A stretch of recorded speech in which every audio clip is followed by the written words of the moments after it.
주보 일면글을 같이 봅니다. 지금까지는 우리가 복음을 어떻게 제시해야 되는가 하는 것을 말씀드렸고, 이제 오늘과 다음 주만 한두 번 더, 그러면 온전한 복음 제시를 어떻게 해야 될까? 그 예를 소개하려고 합니다. 오늘은 부인이 남편에게 복음을 전하는 경우를 상정해서 복음 제시를 기록해 보았습니다. 근데 여러분들도 지금 이 자리에서 그동안 이 복음 제시를 구체적으로 온전한 복음을 듣지 못했다면 오늘은 들어야 됩니다, 여러분. 나는 교회 다니니까 안 들어도 돼. 나는 신앙생활이 연륜이 이만큼 됐으니까 나는 충분해. 이렇게 생각하시면 안 돼요. 여러분 다 오늘 제가 드리는 말씀을 통해서 복음을 들으시고 그 믿음을 고백하시고 또 아직 중생하지 못한 분이 있다면 성령께서 여러분을 중생시키시고 거룩하게 되어 하나님의 백성으로 서기를 바랍니다. 여보, 당신한테 꼭 하고 싶은 말이 있어요. 잠시만 내 얘기를 들어주세요. 내가 교회 다닌 지 벌써 10년이 되었어요. 나는 교회를 다니면서 정말 다행이라는 생각을 종종 해요. 왜냐하면 세상에서 가장 값진 것을 발견했기 때문이에요. 성경은 분명하게 말해요. 우리 인간은 원숭이가 진화한 존재가 아니라 하나님의 형상대로 지음받은 존재예요. 우리를 하나님 섬기는 하나님의 백성으로 지으신 거예요. 하지만 인간은 하나님을 섬기다 반역죄를 지었고 그 결과 하나님께 저주를 받았어요. 죽음과 각종 질병과 정신적, 육체적 문제와 전쟁이나 기근 등은 다 하나님을 반역한 결과예요. 하지만 하나님은 인간을 버리지 않으셨어요. 그래서 하나님을 반역한 인간을 다시 자기 백성 삼으시려고 친히 사람의 몸을 입고 오셨어요. 그분이 바로 예수님이세요. 그러니까 예수님의 근본은 하나님이세요. 하나님이 사람으로 오신 예수님은 십자가에 죽으셨어요. 죽음으로 인간들의 죄값을 치르신 거예요. 그리고 예수님은 부활하셨어요. 부활하심으로 예수님이 하나님이심이 증명되었고 예수님을 믿는 이들에게 생명을 주시게 되었어요. 하나만 더 얘기할게요. 누구든 예수님을 믿으면 하나님의 백성이 되어 영생에 들어가지만 예수님을 믿지 않으면 유황불못인 지옥에 들어가게 돼요. 여보, 당신과 살면서 때로는 갈등도 있었지만 나는 당신의 아내로서 당신이 예수님을 믿고 영생에 들어가면 정말 좋겠어요. 당신이 예수님을 믿고 하나님을 알아가면 당신도 나처럼 다행이라고 생각할 거예요. 하늘의 소망을 가지고 더 행복하게 살게 될 거예요. 내 말을 들어줘서 고마워요. 사랑해요. 이렇게 남편에게 복음을 전하시라는 거예요. 그러기 위해서는 이것을 여러분들이 꼭 이대로 전하는 건 아니지만 이 내용들을, 중심 내용들을 유지해야 돼요.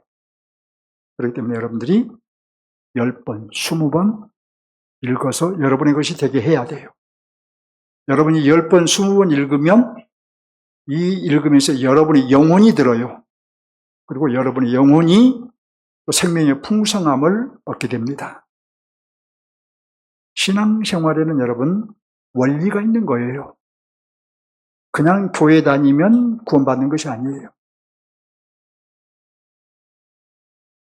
분명히 신앙생활의 원리를 따라서 우리가 신앙생활을 해가야 되니, 나는 교회 여러 해 다녔으니 구원받았다라고 생각하지 말고, 우리가 하나님의 형상으로 지음받았다는 사실과, 그러나 우리는 하나님을 반역했다는 사실과, 그래서 하나님께서 우리를 구원하시기 위해서 친히 사람의 몸을 입고 오셨다는 사실과, 그 예수님이 우리를 위해서 죽으시고 부활하셨다는 사실 등을 명확하게 믿고, 분명하게 믿고, 그 믿음을 내가 고백할 수 있어야 돼요. 그러기 위해서는 여러분이 지금 여기서 한번 듣고 끝나면 안 됩니다. 제가 여러분이 1대1로 만나서 이것을 구체적으로 좀 더 말하고, 좀 더 전하고, 좀 더 확인시키면서 가고 싶은데 안 되지요. 그러나 기회가 있습니다. 오후 예배를 참석하면 돼요. 지금 오후에 이 과정을 좀 더 우리가 풍성하게 해가고 있어요. 오늘 오후에 장년들 기초공사 있죠? 꼭 참석해 주시기를 주님의 이름으로 부탁드립니다. 주님의 이름으로 부탁드립니다. 대충 예수 믿다가 대충 그냥 가려면은 알아서들 하시고요. 정말 예수님을 똑바로 믿고 자신의 구원을 확신하고 실제로 자신이 구원받은 성도가 되기 위해서는, 학생이 대학 들어가기 위해서는 피나는 노력을 하잖아요. 우리가 피나는 노력을 한다고 구원받은 것은 아니에요. 하나님의 은혜를 주셨어요. 그러니 우리는 그 구원받은 자로서 그 구원이 내 구원이 되고 내가 구원을 확신하며 살아가기 위해서는 구원의 도리를 배워야 됩니다. 배워야 우리의 생명이 풍성해져요. 그래서 기쁘고 즐거워요, 신앙생활이. 그래서 말하자면 행복을 느껴요. 육적인 행복이 아니라 영적인 행복을 느끼는 거예요. 신앙생활하면서 기쁨과 즐거움이 없으면, 평안이 없으면 신앙생활 제대로 한 게 아니잖아요.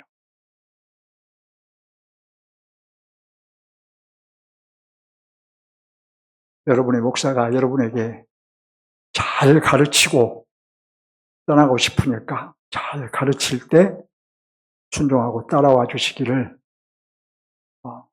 정말 부탁드립니다. 오늘 본 비유를 이해하기 위해서는 두 가지 배경을 이해할 필요가 있습니다. 어떤 배경 속에서 베푸신 비유일까 하는 것을 이해를 해야 돼요. 첫 번째 배경은 주님의 십자가의 죽음과 관련이 있어요. 어머니 예수님은 십자가에 죽으시기 위하여 지금 예루살렘으로 올라가시는 중에 베푸신 비유입니다. 그러니 오늘 본문은 십자가를 앞두고 제자들을 가르치신 말씀인 것이죠. 이것이 첫 번째 배경이에요. 두 번째 배경은 문맥적인 배경입니다. 어떤 사람이 예수님께 나와서 영생에 대하여 주었습니다. 선생님이요, 내가 무슨 선한 일을 하여 영생을 얻으리까? 예수님은 그에게 대답하셨습니다. 내 소유를 팔아 가난한 자들에게 주라. 그리고 와서 나를 따르라. 하지만 그는 재물이 많은 고로 근심하여 돌아갔습니다. 예수님은 그를 보시면서 제자들에게 말씀하셨어요. 내가 진실로 너희에게 이르노니 부자는 천국에 들어가기가 어려우니라. 다시 너희에게 말하노니 낙타가 바늘귀로 들어가는 것이 부자가 하나님 나라에 들어가는 것보다 쉬우니라. 낙타가 바늘귀로 들어가는 것이 가능한가요? 부자가 하나님 나라에 들어가는 것은 그보다 더 어렵다는 것입니다. 자, 물론 이것은 여러분 부자를 정죄하는 것이 아니에요. 재물이 많든 적든 그리스도의 말씀을 따르지 않고 재물을 따르면, 곧 그리스도를 선택하지 않고 재물을 선택하면 그는 하나님 나라에 들어갈 수 없다는 의미입니다. 아무튼 베드로는 의기양양했습니다. 왜냐하면 베드로는 자신의 모든 배와 금은 물론이고 심지어 가족까지도 포기하고 주님을 따랐기 때문이에요. 그래서 베드로는 예수님께 물었습니다. 보소서, 우리가 모든 것을 버리고 주를 따라 싸운데 그런즉 우리가 무엇을 얻으리까? 베드로 자신은 모든 것을 포기하고 주님을 따랐는데 그런 자신은 무슨 보상을 받게 되느냐는 질문이지요. 예수님은 베드로가 기대하는 것과 차원이 다른 하나님 나라의 보상 원리로 많은 보상을 받게 될 것이다. 하나님 나라의 보상 원리를 말씀하셨어요. 내가 진실로 너희에게 이르노니 세상이 새롭게 되어 인자가 자기 영광의 보좌에 앉을 때에 나를 따르는 너희도 12 보좌에 앉아 이스라엘 12지파를 심판하리라. 또 내 이름을 위하여 집이나 형제나 자매나 부모나 자식이나 전토를 벌인 자마다 여러 배를 받고 또 영생을 상속하리라. 모든 것을 포기하고 주님을 따르는 자를 위한 하나님 나라의 보상 원리, 이 땅에서 보상 원리가 아니라 하나님 나라의 보상 원리를 말한 것인데, 다음과 같아요. 첫째로 예수님께서 죽으시고 부활하여 하늘의 영광스러운 보좌에 앉으실 때에 제자들 역시 예수님과 함께 하늘 보좌에 앉아서 그리스도의 왕권 행사에 동참하게 될 것입니다. 이것은 이미 부분적으로 성취되었습니다. 왜냐하면 사도 바울은 12 제자들로부터 시작된 교회가 이미 그리스도와 함께 하늘에 안침을 받았다고 에베소 2장 5절과 6절에서 말하고 있기 때문이에요. 둘째로 현세에서 주님을 위하여 포기한 것의 100배를 받게 될 것입니다. 이것은 영적인 의미로서 영적인 부모와 영적인 형제 자매를 더 많이 얻을 것이며 하나님의 부요함을 풍성하게 누릴 것이라는 의미입니다. 예수님이 영적인 부모와 형제와 자매에 대해서 이렇게 말씀하셨습니다. 누구든지 하늘에 계신 내 아버지의 뜻대로 행하는 자가 내 형제요 자매요 어머니이니라. 자, 아버지의 뜻대로 행하는 모든 이들이 곧 우리의 부모와 형제와 자매라는 것입니다. 저와 여러분은 주님의 가족인 거예요. 주님의 가족이란 말입니다. 여러분의 옆에 있는 분들이 주님 가족으로서 우리 참 형제요 자매라는 거예요. 셋째로 무엇보다도 영생을 얻게 됩니다. 모든 것을 포기하고 주님을 따르는 자는 구원, 곧 하나님 나라에 들어가는 보상을 받을 것이라는 의미예요. 자, 이보다 귀하고 큰 복은 있을 수 없습니다. 베드로는 여전히 의기양양했을 것입니다. 왜냐하면 예수님의 말씀을 자신은 더 많이 포기하였기 때문에 더 많이 보상받을 것이라는 의미로 이해했을 것이기 때문이에요. 나는 더 많이 포기했으니 배도 포기하고 그물도 포기하고 부모도 포기하고 그랬으니 더 많이 보상받을 것이다라고 이해했을 거예요. 근데 베드로의 그런 이해는 세상적인 원리에 근거한 이해입니다. 세상에서는 주는 것만큼 되돌려받고 포기한 만큼 보상받는 원리가 바로 세상의 원리이기 때문이에요. 그래서 주님은 하나님 나라의 원리를 제시하셨습니다. 그러나 먼저 된 자로서 나중되고 나중된 자로서 먼저 될 자가 많으리라. 먼저 됐다고 생각하십니까? 나중될 수 있다는 것도 기억하십시오.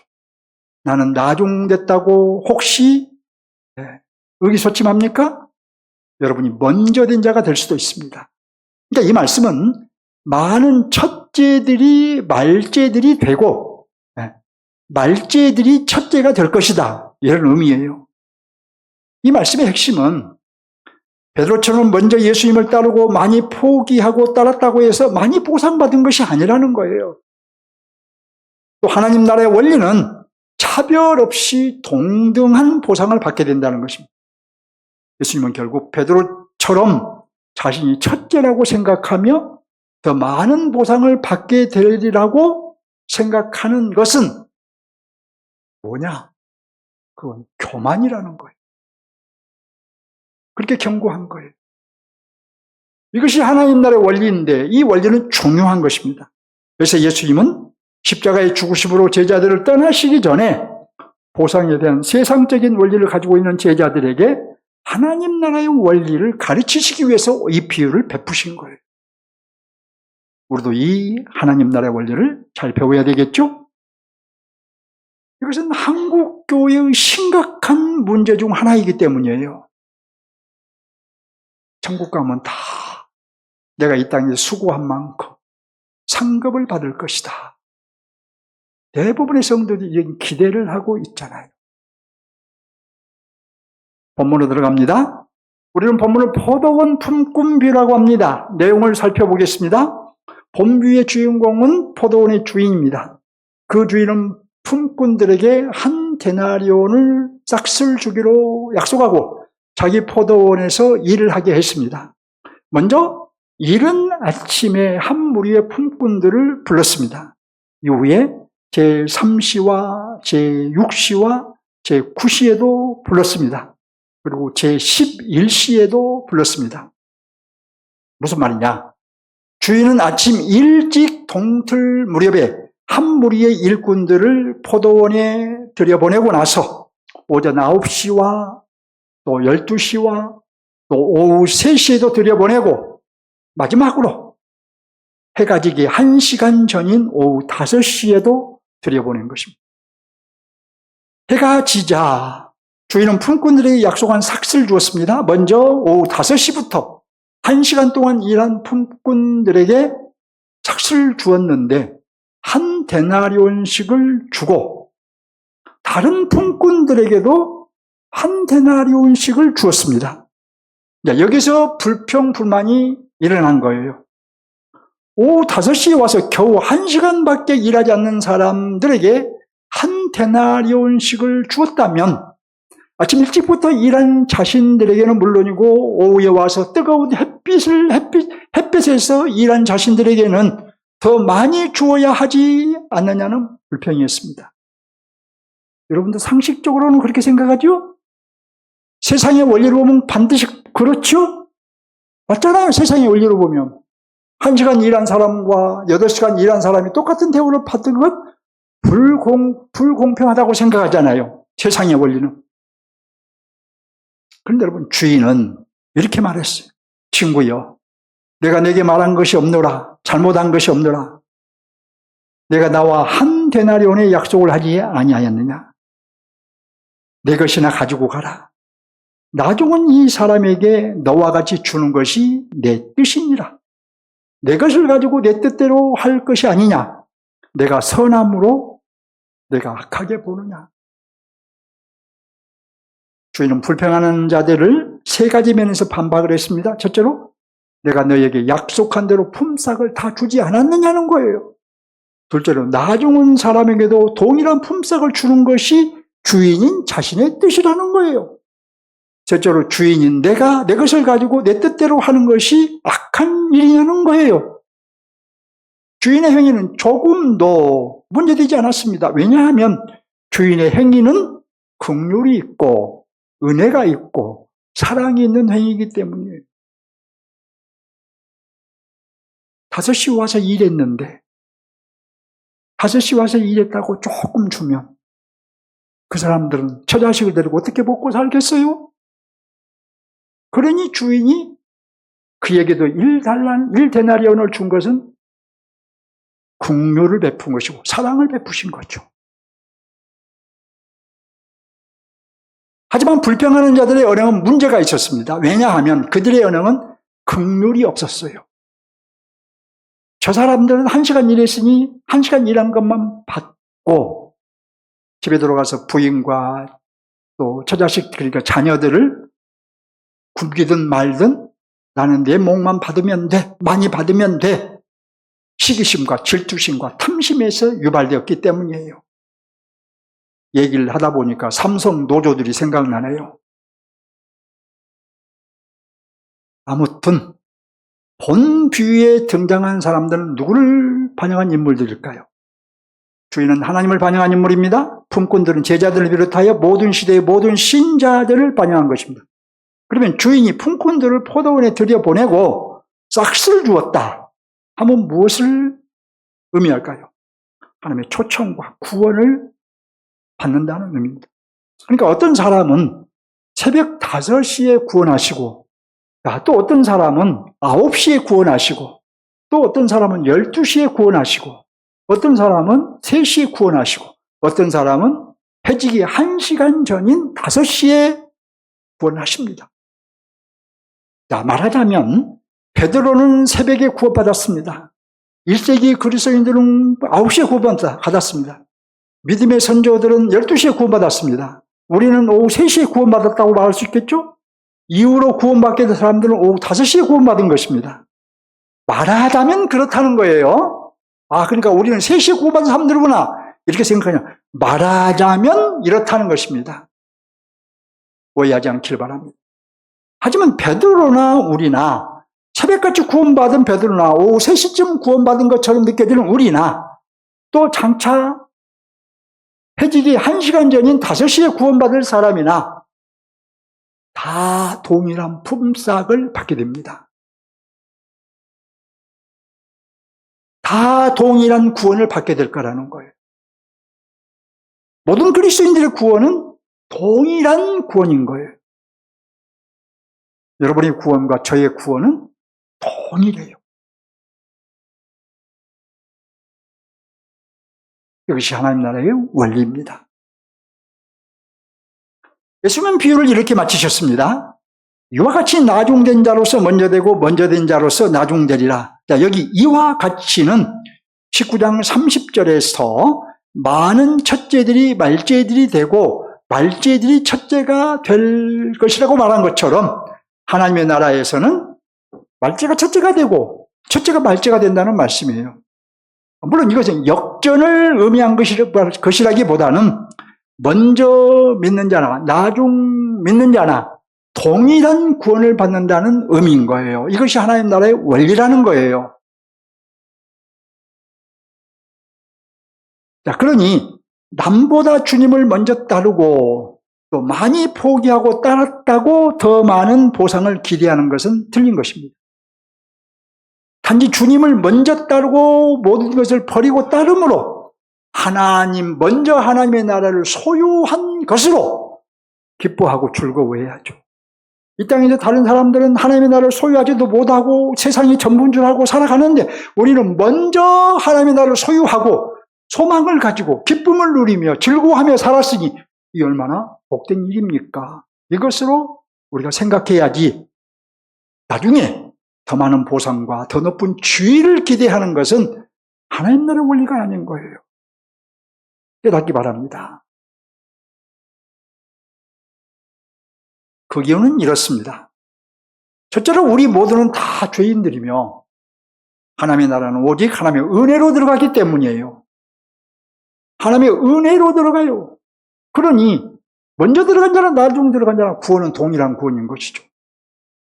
하나님의 나라는 우리의 공로로 들어가는 것이 아니라 100% 하나님의 은혜로 들어가는 것이기 때문에 우리의 행위에 근거해서 많은 보상을 기대하는 것은 틀린 거예요.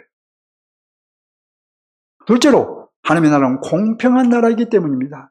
하나님은 공평한 분이기 때문에 따라서 은혜로 구원하신 자들을 공평하게 대우하시죠? 공평하신 분이니까. 그렇기 때문에 우리의 행위에 근거하여 먼저 나는 믿었다. 나는 더 많은 것을 포기하고 믿었다. 이런 행위에 근거하여 더 많은 보상을 기대하는 것은 하나님 나라의 원리를 모르는 처사입니다. 하나님 나라의 원리와 세상적인 원리는 다른 거예요. 근데 우리는 자꾸 세상의 원리로 하나님 나라의 원리를 생각하려고 해요. 그렇기 때문에 우리가 자꾸 혼란을 일으키고 하나님의 나라를 오해하는 것이죠. 그런즉 하나님의 나라를 생각할 때에 세상적인 원리와 정신을 내세우는 것은 구원뿐만 아니라 하나님의 나라를 충분히 이해하지 못했다는 증거입니다. 제가 가끔 이런 말 드렸죠? 교회에서도 우리가 세상에서 경험한 그리고 가지고 있는 세상의 원리와 정신을 자꾸 교회 안으로 가지고 들여오려고 하는 것은 하나님의 나라를 이해하지 못한 거예요. 교회는 하나님 나라의 새로운 사회인데 어찌 하나님 나라의 새로운 사회에 저 세상의 원리를 가지고 와서 세상의 정신을 가지고 와서 교회를 이루어 가려고 한다? 잘못된 거예요. 우리는 삶의 전 영역에서 하나님 나라의 원리와 정신이 드러나야 합니다. 교회도 하나님 나라의 원리와 정신으로 이루어가야 합니다. 본 비유의 핵심 메시지를 말씀드립니다. 예수님께서 본 비유를 통해서 말씀하시고자 한 것은 하나님의 사상과 원리에 대한 거예요. 여러분, 예를 들어서 좀 말씀드리고 싶은데 지금 떠오르는 데가 말씀을 드리는 것은 좀 절제하고 여러분들이 생각을 해보세요. 나는 세상에서 터득한 살아오면서 배워온 내가 경험한 세상의 원리, 세상의 정신, 이걸 가지고 교회와 들어와 있지는 않는가? 생각해 보세요.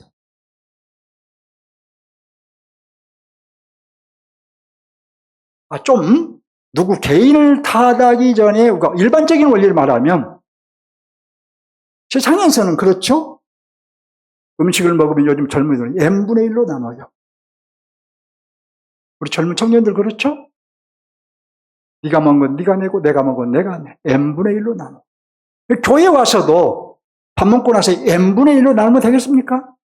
목사가 사든 장로가 사든 해야죠. 권사님이 사든 해야죠.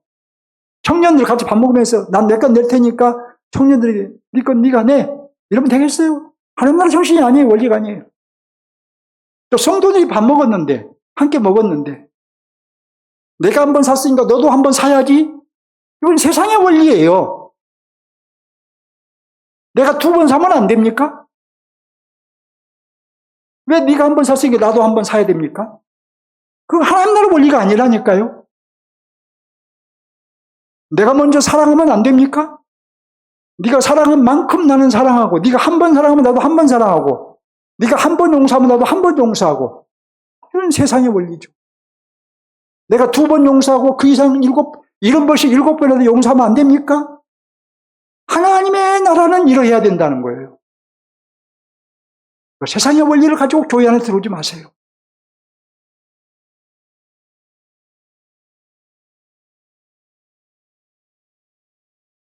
제가 목회하면서 가장 안타까운 것 중에 하나가 이런 거였어요. 제발 그러지 마세요, 여러분.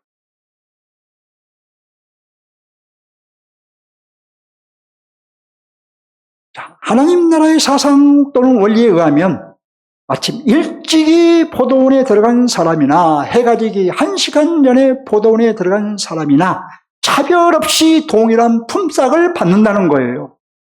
이는 유대인의 구원이나 이방인의 구원이나 다 동일한 구원이라는 거예요. 또는 베드로의 구원이나 우리의 구원이나 다 동일한 구원이라는 거예요. 또는 젊어서 구원을 받은 사람이나 노년에 구원을 받은 사람이나 다 동일한 구원을 받는다는 의미예요.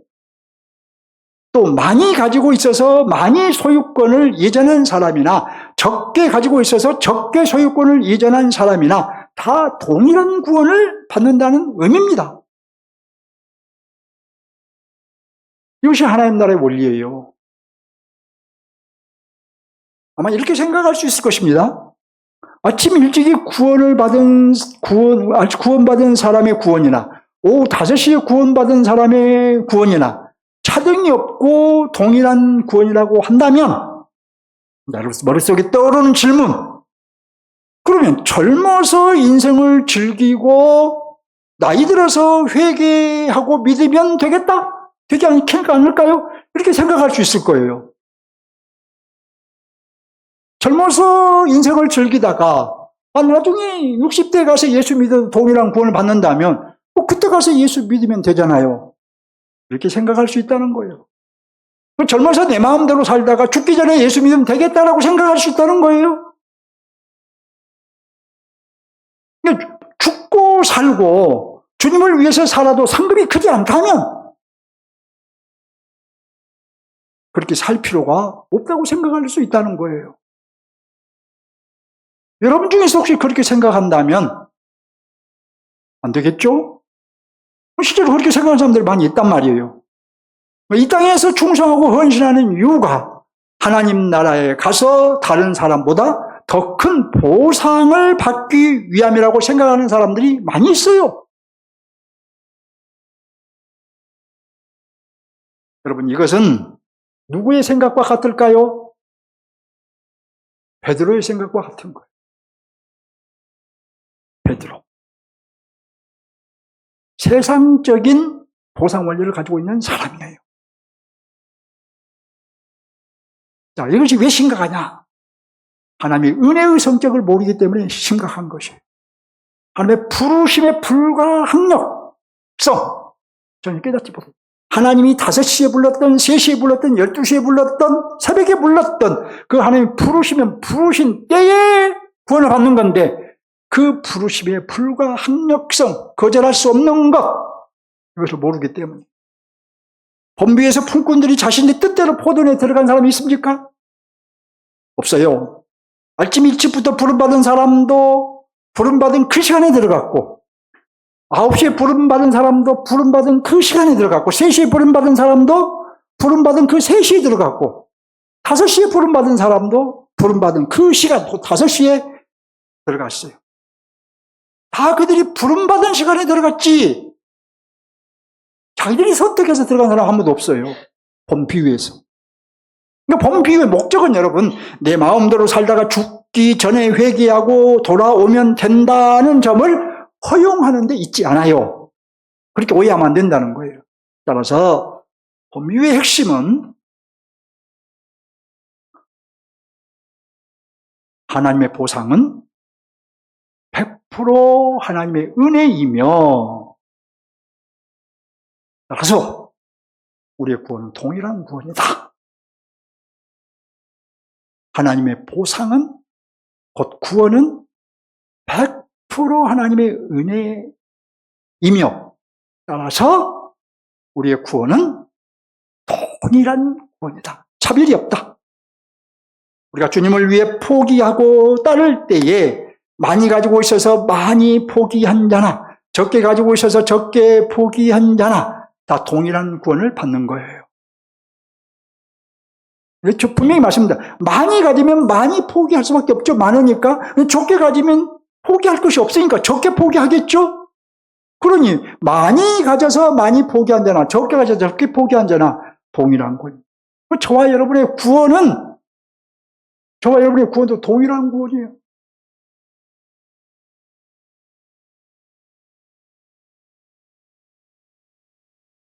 본문의 핵심 비유, 본비유 핵심, 하나님의 보상은 100% 하나님의 은혜이며, 따라서 우리의 구원은 동일한 구원이다.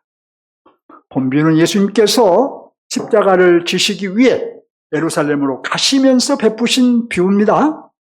또한 베드로가 자신의 모든 것을 버리고 주님을 따른 자에게 무슨 보상이 있는지 묻는 것에 대한 답이에요.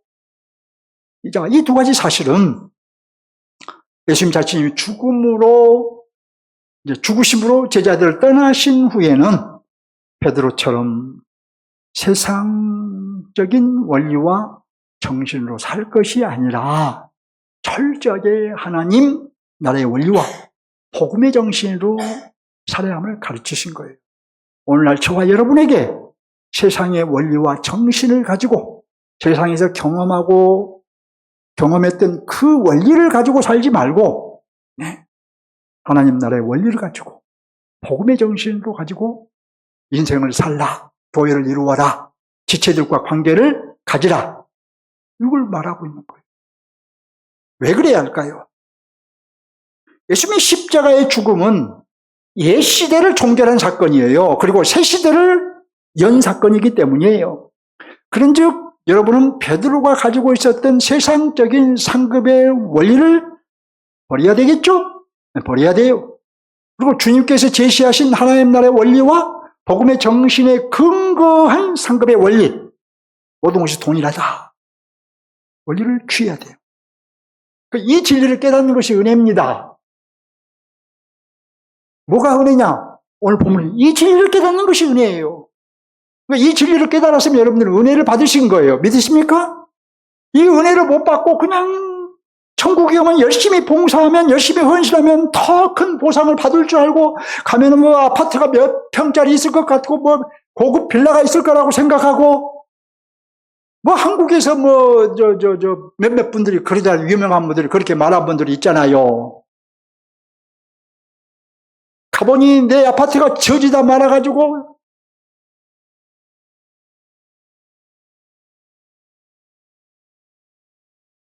성경은 그런 걸 말할 곳이 없어요.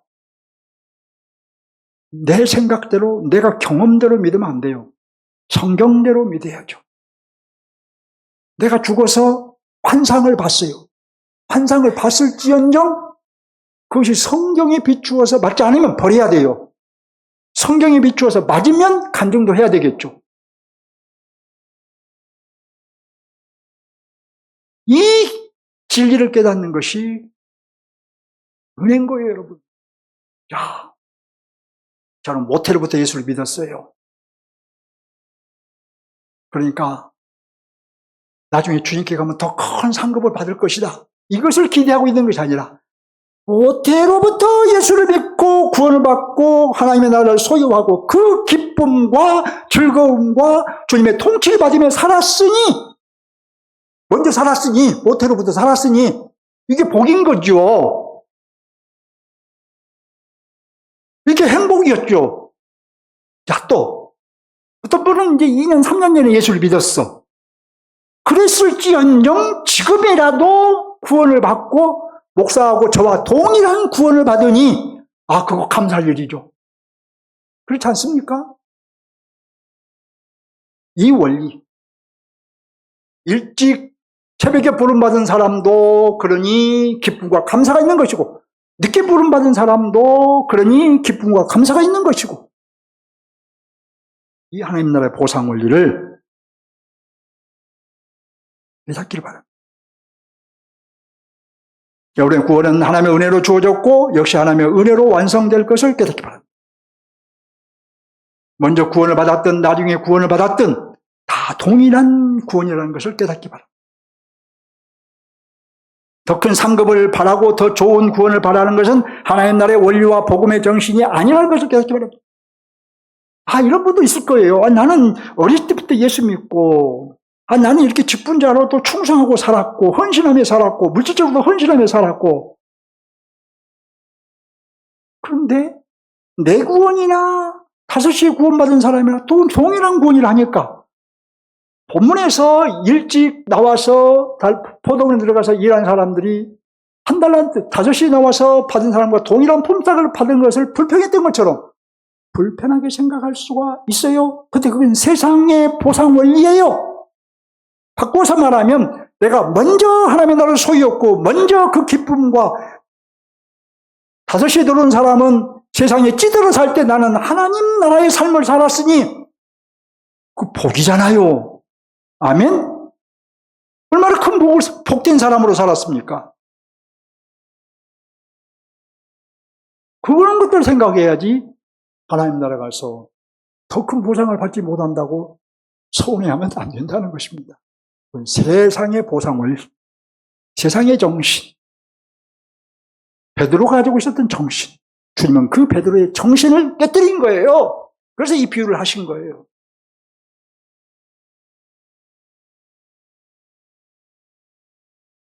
이런 면에서 여러분, 먼저 된 자의 특권은 있습니까? 없습니까? 먼저 된 자의 특권이 있어요? 없어요? 대답을 해보세요. 배웠으면. 없어요. 많이 가진 자가 많이 포기하고 주님을 따랐다고 해도 역시 특권은 없어요. 많이 가진 자는 당연히 많이 포기해야 되는 거죠. 그리스도인으로서. 적게 가진 자는 적게 포기할 수밖에 없잖아요. 가진 것이 없는데 어떻게 많이 포기합니까? 목사로 부름받았으니 목사로서 헌신해야 되죠. 여러분은 장로로 권사로 부름받았으니 여러분 또 부름받은 대로 헌신해야죠. 주님이 나를 늦지막하게 평신도로 부르셨는데 난 아직 평신도인데 어떻게 여러분이 장로처럼 목사처럼 헌신하며 살아갈 수 있습니까? 믿음이 자라면서 헌신도 충성도 늘어나는 거, 커지는 거죠.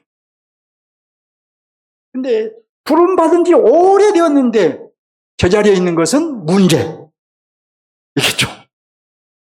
발석해야 되겠죠?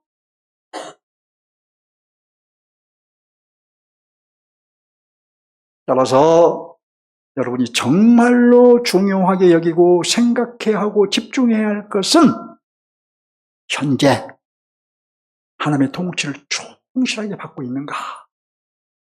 여러분 지금 하나님의 통치를 충실하게 받고 있습니까? 언제 구원을 받았든 합당한 충성과 헌신을 하고 있는가? 자, 많이 가졌든 적게 가졌든 자신의 모든 것을 포기하고 주님을 따르고 있는가? 어떤 상황에서도 자기를 부인하고 자기 십자가를 지고 있는가? 오로지 이런 것들에 집중을 해야 합니다. 이 점을 잘 적용하시라는 거예요, 여러분에게. 둘째, 하나님 나라 관점에서 적용합니다. 복음세 하나님의 나라는 이미 도래한 현재적 하나님의 나라. 이미 도래했어요. 예수님이 가져오셨어요. 그러면 본 비유는 하나님 나라의 어느 면을 보여주고 있을까요? 자, 포도원 일꾼들은 당시의 제자들을 반영한 인물이고 오늘날 우리를 반영한 인물이라고 말씀드렸습니다. 그러므로 우리는 포도원의 농부들이에요. 우리는 다 포도원의 농부들입니다. 본문의 비유에서. 그러면 우리는 포도원의 농부들이니, 자, 여기서 그러면 이제 한 가지 짚고 가야 될 것이 있는데, 그것은 여러분은 포도원에 들어갔느냐는 거예요. 정말 포도원에 들어갔습니까? 몇 시에 들어갔느냐는 따지지 마시고, 포도원에 정말 들어갔습니까? 주님이 여러분을 포도원에 들여보내셨습니까? 그렇죠. 하면 해야죠.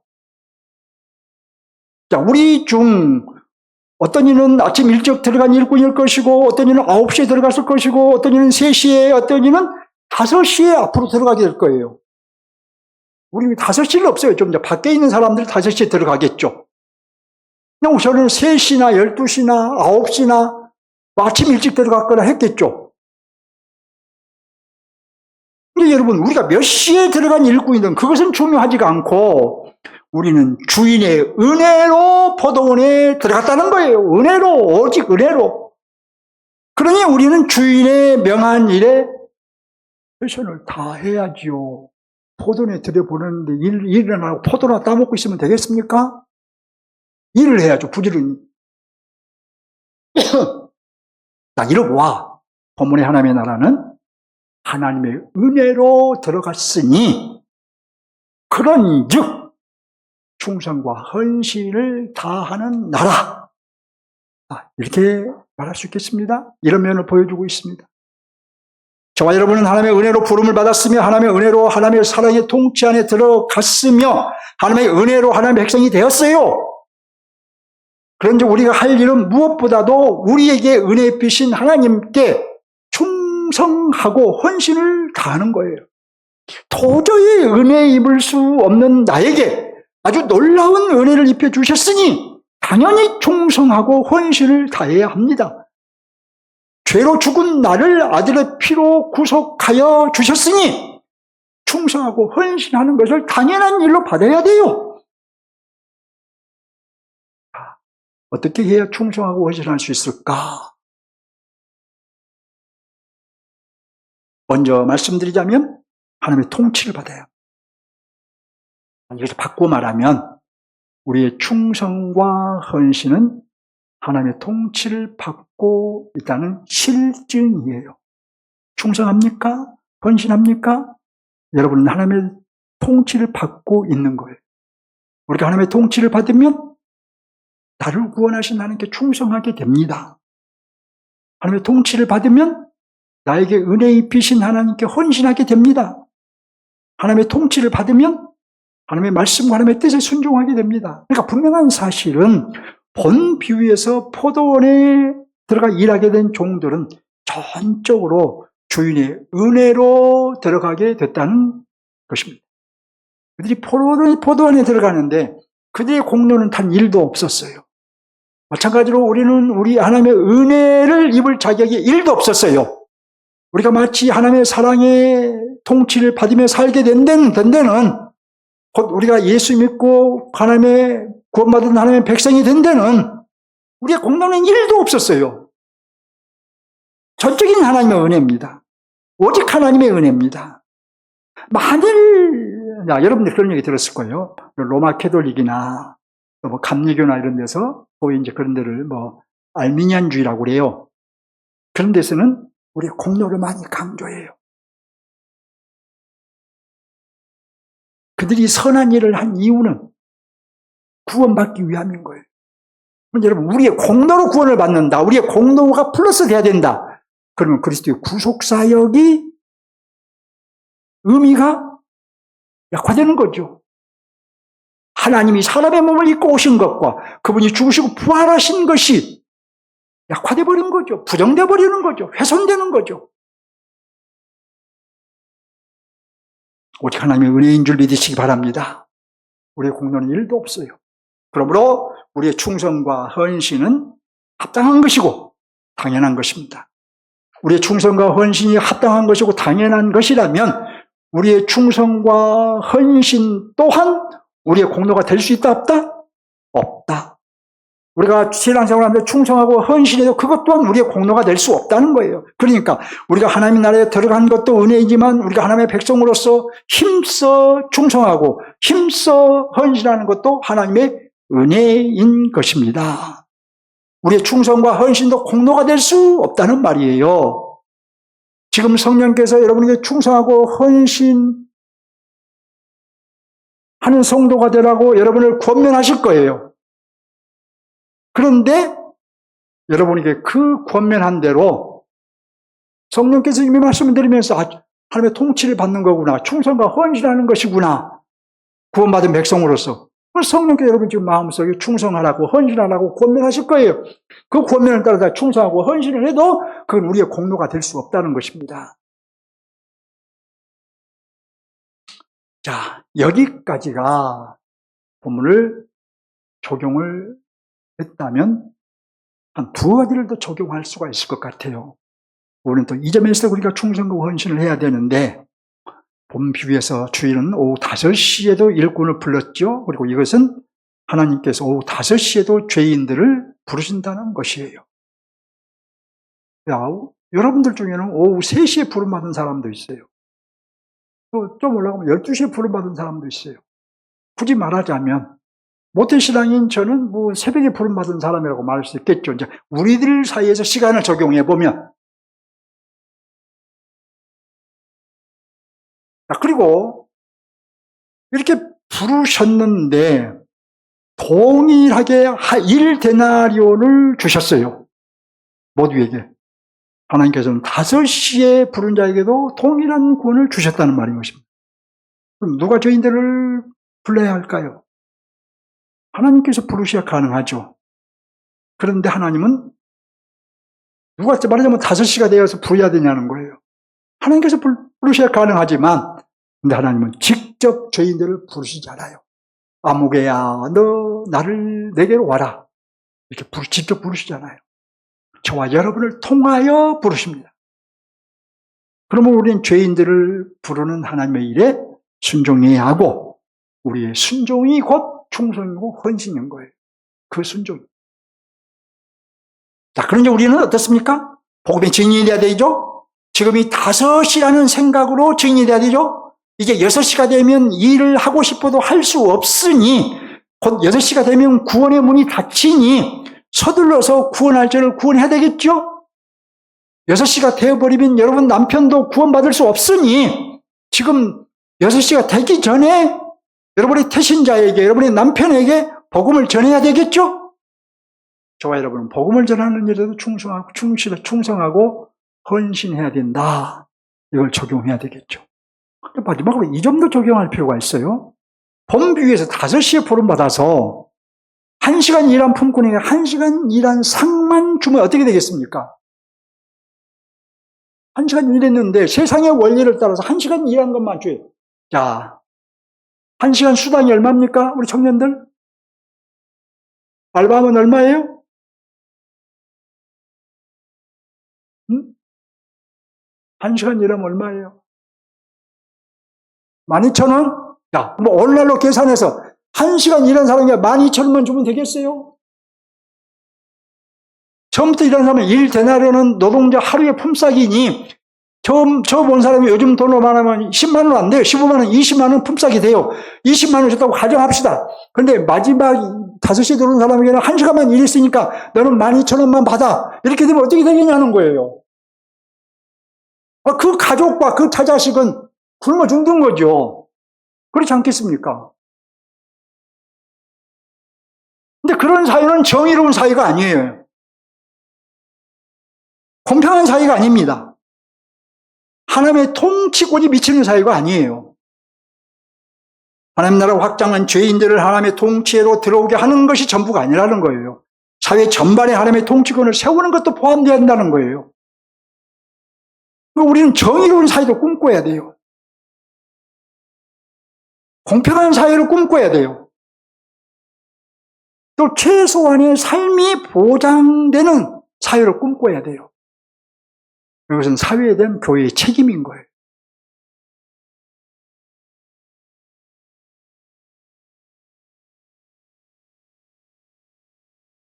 말씀을 맺습니다. 세상에는 아직도 하나님의 부르심이 필요한 이들과 하나님의 부르심을 기다리고 있는 이들이 있습니다. 일을 하기 위해서 기다리고 있는 이들이 있었잖아요.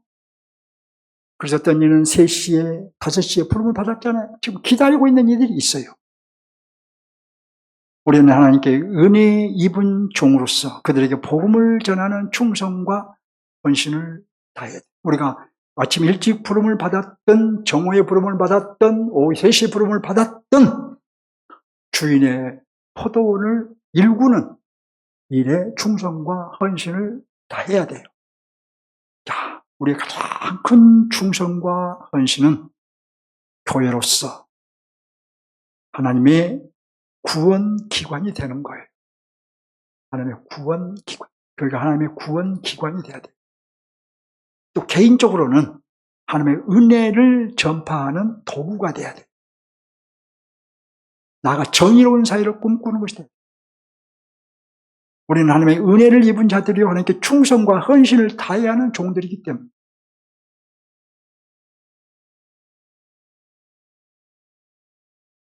오늘 말씀은